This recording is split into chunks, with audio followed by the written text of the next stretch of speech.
प्रश्नावली 1.3 का अब हम यहाँ पर प्रश्न तीसरा सॉल्व करेंगे। तो यहाँ पर सिद्ध कीजिए कि निम्नलिखित संख्याएं अपरिमेय हैं।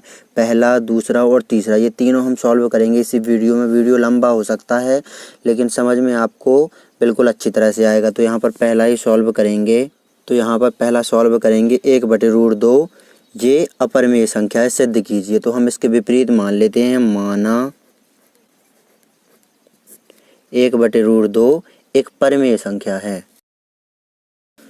अब इसको थोड़ा हम सरल करेंगे। 1/√2,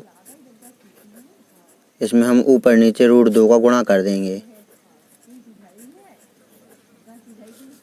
और इसको हम a/b के बराबर में मान सकते हैं, क्योंकि 1/√2 परिमेय संख्या है, इसी को हम यहाँ पर सरल कर रहे हैं। तो परिमेय संख्या को हम a/b के रूप में लिख सकते हैं। तो यहाँ पर a और b जो ये माने हुए हैं परिमेय संख्या के बराबर में, क्योंकि परिमेय संख्या को a/b के रूप में लिख सकते हैं। तो यहाँ पर a और b ये पूर्णांक हैं तथा जो परिमेय संख्या a/b के रूप में होती है उसका हर कभी शून्य नहीं होता है। जो हर b है यहाँ पर ये कभी शून्य नहीं होता है। अब यहाँ पर देखेंगे √2 का गुणा होगा 1 में, तो यहाँ पर √2 बटे में √2 का गुणा √2 में तो 2, और इस तरफ ये a/b ज्यों का त्यों। अब यहाँ पर हम तिर्यक गुणा करेंगे तो इस तरफ √2 ये ज्यों का त्यों। जो बिना रूट वाली संख्या उसको हमें इस तरफ ले आना है, चाहे ये वाला हम सॉल्व करेंगे चाहे ये वाला। इसी प्रकार यहाँ पर भी कर रहे हैं। जो 2 है इसको बराबर को उस तरफ पक्षांतरित कर देंगे तो इस तरफ भाग में है, बराबर को उस तरफ गुणा में पहुँच जाएगा। तो यहाँ पर ये 2 बराबर को उस तरफ पक्षांतरित किया तो इस तरफ भाग में था, इस तरफ आ जाएगा गुणा में। तो 2 × a और बटे b। तो यहाँ पर देखेंगे हम, चूँकि a और b ये पूर्णांक हैं तो ये 2a/b ये भी एक पूर्णांक होगा, और पूर्णांक होती है परिमेय संख्या के रूप में। चूँकि a और b पूर्णांक हैं इसीलिए 2a/b ये भी पूर्णांक है और ये परिमेय संख्या भी है 2a/b। लेकिन यहाँ पर √2 √5 की तरह अपरिमेय संख्या है। अब √2 अपरिमेय संख्या है तो यहाँ पर 2a/b ये जो पूर्णांक हैं ये हमने यहाँ पर गलत माने हुए हैं 1/√2 के बराबर में, और 1/√2 भी एक त्रुटिपूर्ण कल्पना के कारण गलत तरीके से हमने एक परिमेय संख्या मान लिया है। तो यहाँ पर लिख देंगे हम, अतः 1/√2 एक अपरिमेय संख्या है। तो ये हमने सिद्ध कर दिया। इस प्रकार आपको इस प्रश्न तीसरे के पहले को अच्छी तरह से सॉल्व कर लेना है। अब हम यहाँ पर प्रश्न तीसरे का ही दूसरा देखेंगे। अब हम यहाँ पर प्रश्नावली 1.3 का प्रश्न तीसरे का दूसरा सॉल्व करेंगे। यहाँ पर जो √5 है ये हम सिद्ध कर चुके हैं पहले प्रश्न में कि √5 एक अपरिमेय संख्या है, तो इसी को लेकर हमें चलना है। तो यहाँ पर मान लेते हैं, माना 7√5 एक परिमेय संख्या है। अपरिमेय संख्या सिद्ध करने के लिए कहा गया है तो यहाँ पर विपरीत मान लेते हैं हम, माना 7√5 एक परिमेय संख्या है।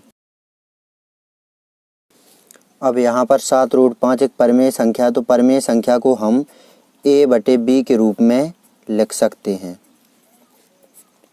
और जो a/b के रूप में परिमेय संख्या होती है वहाँ पर a और b पूर्णांक होते हैं। तो यहाँ पर a और b पूर्णांक हैं, और परिमेय संख्या जो a/b के रूप में होती है उसका हर कभी 0 नहीं हो सकता। तो यहाँ पर a और b पूर्णांक हैं, और a और b जो परिमेय संख्या है इसका हर कभी 0 नहीं हो सकता। जो b है ये कभी 0 नहीं हो सकता। अब हम यहाँ पर जो ये 7 इस तरफ √5 के गुणा में है, बराबर के उस तरफ पक्षांतरित कर देते हैं तो 7 भाग में पहुँच जाएगा। तो यहाँ पर बचेगा √5 बराबर a बटे में पहुँच जाएगा। ये 7 इस तरफ गुणा में है, उस तरफ बटे में पहुँच जाएगा। अब यहाँ पर देखेंगे चूँकि a और b पूर्णांक हैं तो यहाँ पर a/7b ये भी एक पूर्णांक है, परिमेय संख्या है। तो यहाँ पर जो √5 है ये √5 है अपरिमेय संख्या। तो यहाँ पर देखेंगे हम, जब √5 एक अपरिमेय संख्या है और ये a/7b इसके बराबर में है तो यहाँ पर a/7b ये एक पूर्णांक नहीं है, और a/b ये हमने 7√5 के बराबर में गलत तरीके से मान लिया है। तो यहाँ पर 7√5 एक परिमेय संख्या है, जो ये हमने माना हुआ है ये गलती से माना हुआ है, इसीलिए 7√5 एक अपरिमेय संख्या है। तो ये हमने सिद्ध कर दिया, क्योंकि जो √5 एक अपरिमेय संख्या है ये हम पहले प्रश्न में सॉल्व कर चुके हैं, सिद्ध कर चुके हैं। तो ये हमने सिद्ध कर दिया। इस प्रकार इस प्रश्न को आपको अच्छी तरह से सॉल्व कर लेना है। ये हमने प्रश्न तीसरे का दूसरा सॉल्व किया है। अब हम यहाँ पर प्रश्न तीसरे का ही तीसरा सॉल्व करेंगे। तो यहाँ पर अपरिमेय संख्या के रूप में सिद्ध करना है हमें, तो हम विपरीत मान लेते हैं। माना 6 + √2 एक परिमेय संख्या है। अब जब हमने मान लिया है 6 + √2 एक परिमेय संख्या है, तो परिमेय संख्या को हम a/b के रूप में लिख सकते हैं। a और b ये यहाँ पर पूर्णांक हैं, और परिमेय संख्या a/b का हर कभी 0 नहीं हो सकता, b बराबर नहीं है 0। तो यहाँ पर a और b पूर्णांक हैं तथा b बराबर नहीं है 0। अब यहाँ पर इस तरफ हमें √2 बस बचाना है, बाकी जो इसके साथ में हो उसको हम बराबर के उस तरफ पक्षांतरित कर देंगे, जो हम पिछले 2 प्रश्नों में करते भी आए हैं। तो यहाँ पर प्लस के 6 को बराबर के उस तरफ पक्षांतरित कर देंगे हम, तो बराबर के उस तरफ हो जाएगा माइनस का 6। इस तरफ लेंगे हम एलसीएम, तो यहाँ पर एलसीएम आएगा b। तो यहाँ पर a ज्यों कहते हैं माइनस 1 का भाग b में देंगे तो b का गुणा 6 में करेंगे तो 6b, और इस तरफ ये √2 ज्यों कहते हैं। अब हम जानते हैं कि √2 एक अपरिमेय संख्या है √5 की तरह ही। तो यहाँ पर थोड़ी सी भाषा लिखेंगे, चूँकि a और b पूर्णांक हैं इसीलिए a - 6b/b ये भी पूर्णांक है, और ये पूर्णांक है बटे में होता है जो वो परिमेय संख्या के रूप में होता है। लेकिन यहाँ पर √5 की तरह ही एक अपरिमेय संख्या, ये हम पढ़ चुके हैं। √2 हमने सिद्ध कर दिया है, उदाहरण में है √2 एक अपरिमेय संख्या, यह हमें पता है, और √5 भी एक अपरिमेय संख्या। तो यहाँ पर भाषा लिखेंगे, लेकिन √5 की तरह ही एक अपरिमेय संख्या। अपरिमेय संख्या की परिभाषा तो आप जानते ही हैं, जिसमें रूट के बाहर ना आए कोई भी संख्या और उन्हें p/q के रूप में ना लिखा जा सके। तो यहाँ पर लेकिन √5 की तरह ही एक अपरिमेय संख्या है। तो यहाँ पर जब √2 एक अपरिमेय संख्या है, तो यहाँ पर a - 6b/b ये इसके बराबर में है, तो ये भी एक अपरिमेय संख्या होगा। और ये a और b ये पूर्णांक गलत तरीके से हमने मान लिए हैं। जब ये अपरिमेय संख्या है तो ये भी पूर्णांक नहीं है, और ये हमने इसके बराबर में गलत तरीके से मान लिए हैं, यानी 6 + √2 एक परिमेय संख्या है। ये भी हमने त्रुटिपूर्ण कल्पना के कारण गलत तरीके से मान लिया है। तो यहाँ पर अतः 6 + √2 एक अपरिमेय संख्या है। तो ये हमने सिद्ध कर दिया।